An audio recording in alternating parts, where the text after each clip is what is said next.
Hi everybody, I'm back to read Chapter 3 and possibly Chapter 4 of To Kill a Mockingbird. When we left off, uh, Scout had been to her first day of school and had been in trouble already twice and paddled and put in the corner. Was having a bad day because she already knew how to read and write and her teacher didn't appreciate that. So, we are back now on to Chapter 3. If I am expecting right now kind of an important phone call, my phone on vibrate. If it does come in, I will break where I'm at and come right back and finish the rest of the Chapter 3. So,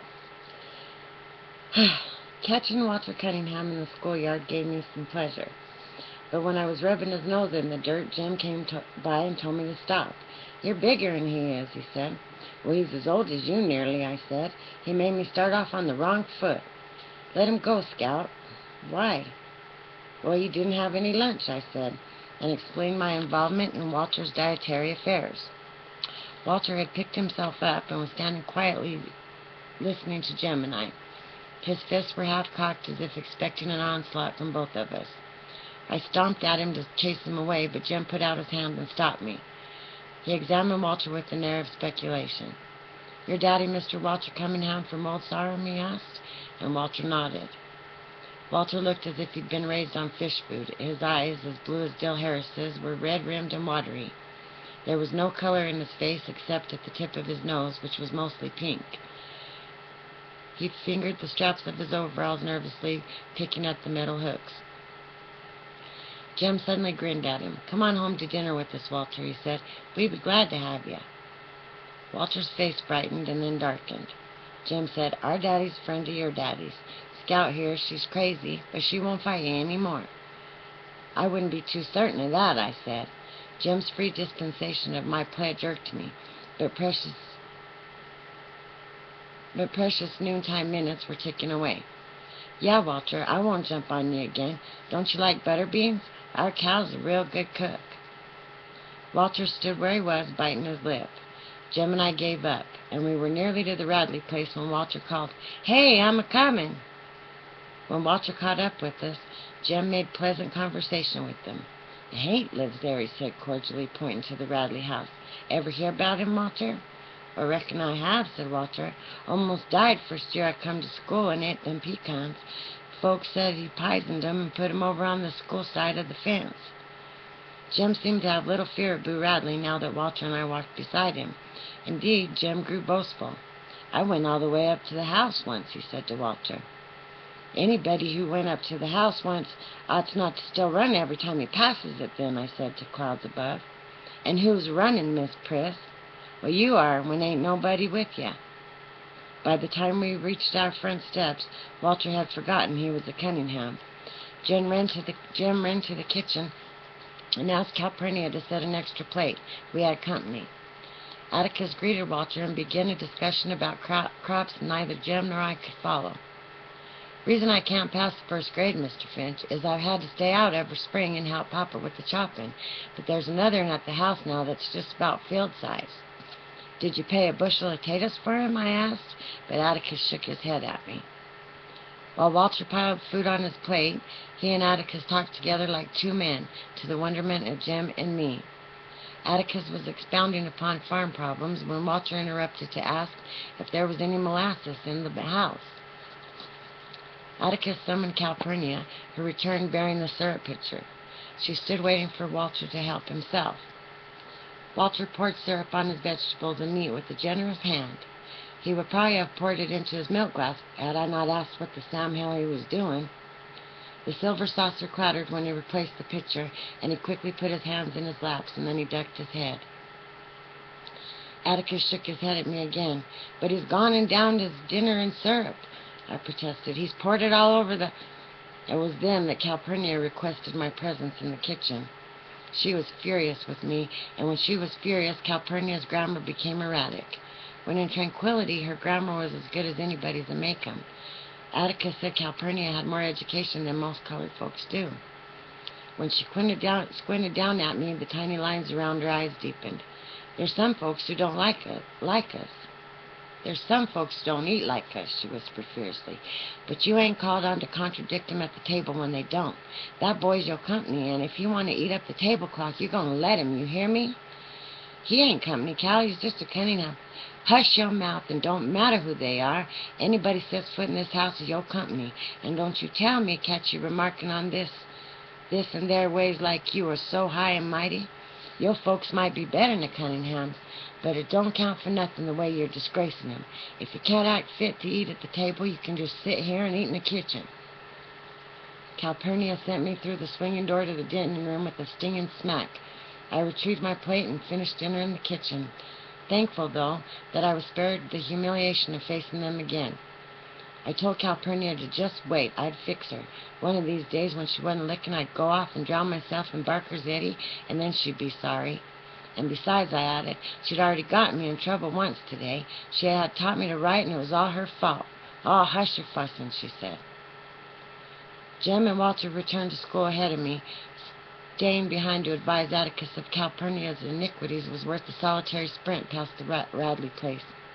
She likes Jem better than me anyways, I concluded, and suggested that Atticus lose no time in packing her off. Have you ever considered that Jem doesn't worry her half as much? Atticus's voice was flinty. I've no intention of getting rid of her now or ever. We couldn't operate a single day without Cal. Have you ever thought of that? You think about how much Cal does for you, and you mind her, you hear? I returned to school and hated Calpurnia steadily until a sudden shriek shattered my resentments. I looked up to see Miss Caroline standing in the middle of the room, sheer horror flooding her face. Apparently she had revived enough to persevere in her profession. "It's alive!" she screamed. The male populations of the class rushed as one to her assistance. Lord, I thought, she's scared of a mouse. Little Chuck Little, whose patience with all living things was phenomenal, said, "Well, which way to go, Miss Caroline? Tell us where he went. Quick, D.C. He turned to a boy behind him. "D.C., shut the door and we'll catch him. Quick, ma'am, where'd he go?" But Miss Caroline pointed a shaking finger, not at the floor, nor at the desk, but to a hulking individual unknown to me. Little Chuck's face contracted, and he said gently, "You mean him, ma'am?" "Yes'm, he's alive. Did he scare you some way?" Miss Caroline said desperately, "I was just walking by when it crawled out of his hair. It just crawled out of his hair." Little Chuck grinned broadly. "There ain't no need to fear a cootie, ma'am. Ain't you ever seen one? Now don't you be afraid. You just go back to your desk and you just teach us some more." Little Chuck Little was another member of the population who didn't know where his next meal was coming from, but he was born a gentleman. He put his hand under her elbow and led Miss Caroline to the front of the room. "Now don't you fret, ma'am," he said. "There ain't no need to fear a cootie. I'm just going to fetch some cool water." The Cooties' host showed not the faintest interest in the furor he had wrought. He searched the scalp above his forehead, located his guest, and pinched it between his thumb and forefinger. Miss Caroline watched the process in horrid fascination.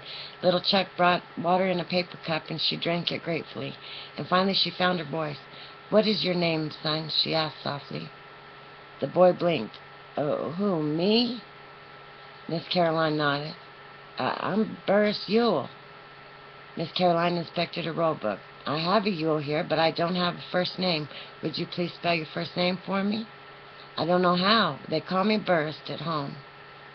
"Well, Burris," said Miss Caroline, "I think we'd better excuse you for the rest of the afternoon. I want you to go home and wash your hair." From her desk she produced a thick volume, leafed through its pages, and read for a moment. "A good home remedy for Burris, I want you to go home and wash your hair with lye soap. When you've done that, treat your scalp with kerosene." "What for, missus?" "Well, to get rid of your cooties. You see, Burris, the other children might catch them, and you wouldn't want that, now would you?" The boy stood up. He was the filthiest human I had ever seen. His neck was dark gray, the backs of his hands were rusty, and his fingernails were black, deep into the quick. He peered at Miss Caroline from a fist-sized clean space on his face. No one had noticed him, probably because Miss Caroline and I had entertained the class most of the morning. "And Burris," Miss Caroline said, "please bathe yourself before you come back tomorrow." The boy laughed rudely. "You ain't sending me home, missus. I was on the verge of leaving. I done my time for this year." Miss Caroline looked puzzled. "What do you mean by that?" The boy did not answer. He gave a short, contemptuous snort. One of the elderly members of the class answered her. "He's one of the Ewells, ma'am," and I wondered if this explanation would be as unsuccessful as my attempt, but Miss Caroline seemed willing to listen. "Whole school's full of 'em. They come first day every year, and then they leave. The truant lady gets 'em here 'cause she threatens 'em with the sheriff, but she's given up trying to hold 'em. She reckons she's just carried the lot out, just getting their names on the roll and running 'em here the first day. You're supposed to mark 'em absent the rest of the year." "But what about their parents?" said Miss Caroline in genuine concern. "They ain't got no mother," was the answer, "and their pa's right contentious." Burris Ewell was flattered by the recital. "Been coming to the first day of the first grade for 3 years now," he said expansively. "Reckon if I'm smart this year, they'll promote me on to the second."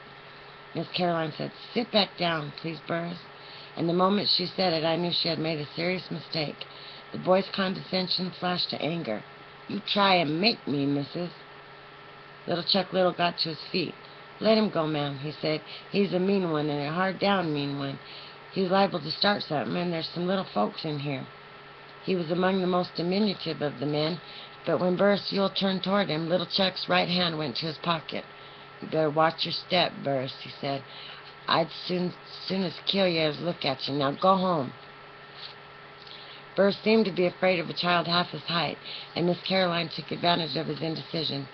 "Burris, go home. If you don't, I'll have to call the principal," she said.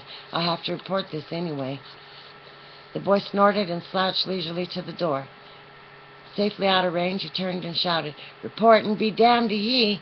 Ain't no snot-nosed slut of a school-teacher ever born come to make me do nothing. You ain't making me go nowhere, missus. You just 'member that. You ain't making me go nowhere." He waited until he was sure she was crying, and then he shuffled out of the building. Soon we were clustered around her desk, trying in our various ways to comfort her. He was a real mean one, below the belt. "You ain't called on to teach folks like that. Them ain't Makeum's ways, Miss Caroline. Not really. Now don't you fret, ma'am, Miss Caroline, and why don't you read us a story? That cat thing was real fine this morning." Miss Caroline smiled and blew her nose and said, "Oh, thank you, darlings," dispersed us, opened a book, and mystified the first grade with a long narrative about a toad frog that lived in a hallway. When I passed the Radley place for the 4th time that day, twice at a full gallop, my gloom had deepened to match the house. If the remainder of the school year were as fraught with drama as the first day, perhaps it'd be mildly entertaining, but the prospect of spending 9 months refraining from reading and writing made me think of running away. By late afternoon, most of my traveling plans were complete. When Jem and I raced each other up the sidewalk to meet Atticus coming home from work, I didn't give him much of a race.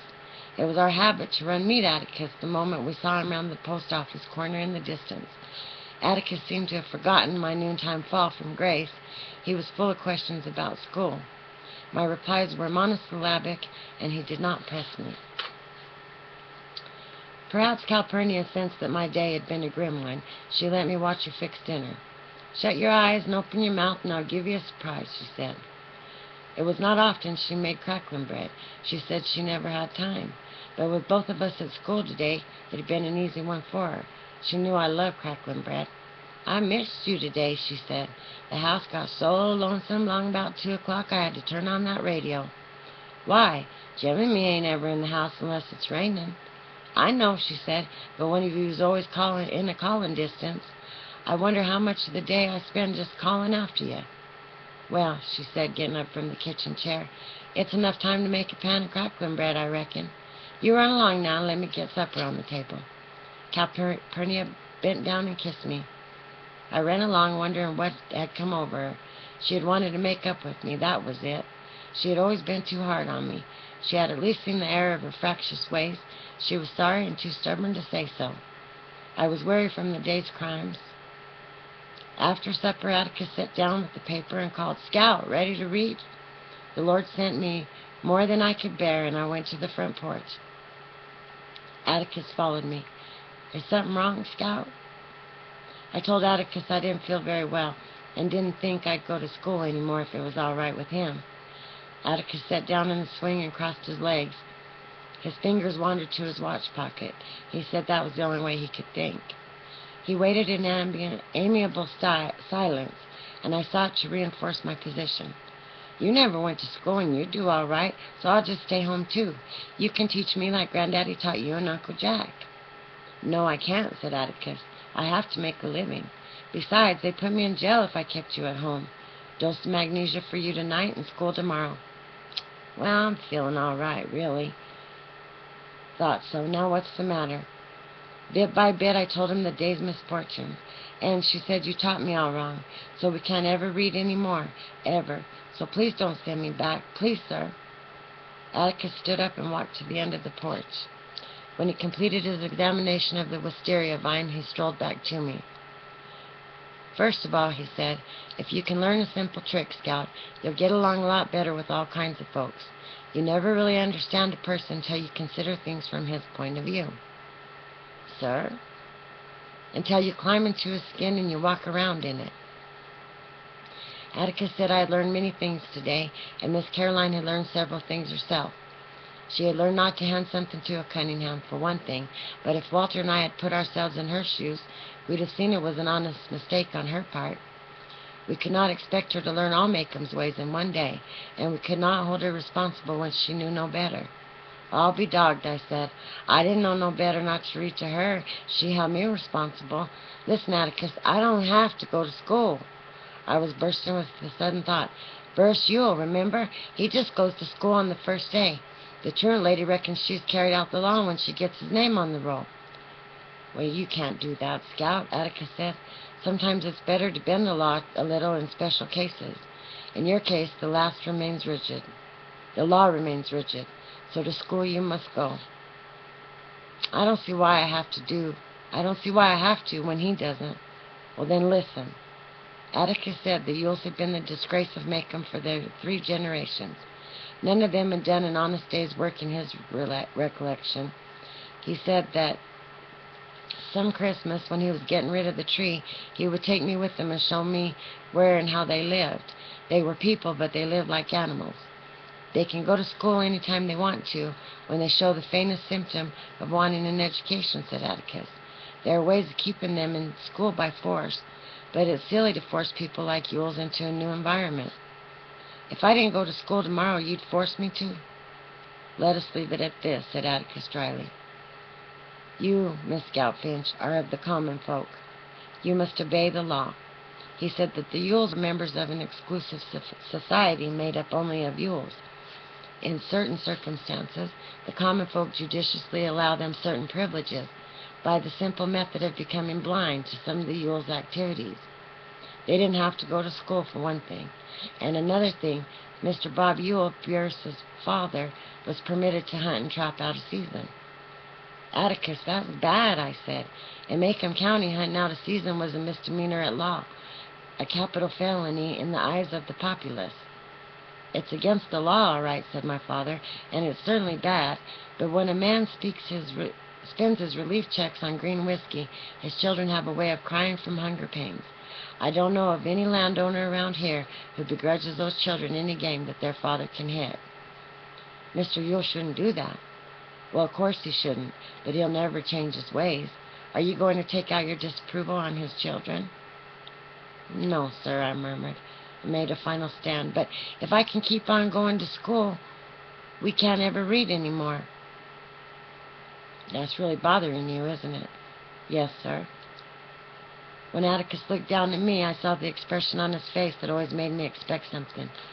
Do you know what a compromise is? He asked. Bending the law? No, an agreement reached by mutual concessions. It works this way, he said. If you'll concede the necessity of going to school, we'll go on reading every night just as we always have. Is it a bargain? Yes, sir. Well, consider it sealed without the usual formality, Atticus said when he saw me preparing to spit. As I opened the front screen door, Atticus said, and by the way, Scout, you better not say anything at school about our agreement. Well, why not? Well, I'm afraid our activities would be received with considerable disapprobation by the more learned authorities. Jem and I were accustomed to our father's last will and testament diction, and we were at all times free to interrupt Atticus for a translation when it was beyond our understanding. Huh, sir? When it was beyond our understanding. Huh, sir? Well, I never went to school, he said, but I have a feeling that if you tell Miss Caroline we read every night, she'll get after me, and I wouldn't want her after me. Atticus kept us in fits that evening, gravely reading columns of print about a man who sat on the flagpole for no discernible reason, which was reason enough for Jem to spend the following Saturday aloft in the treehouse. Jem said from after breakfast until sunset, and would have remained overnight had not Atticus severed his supply lines.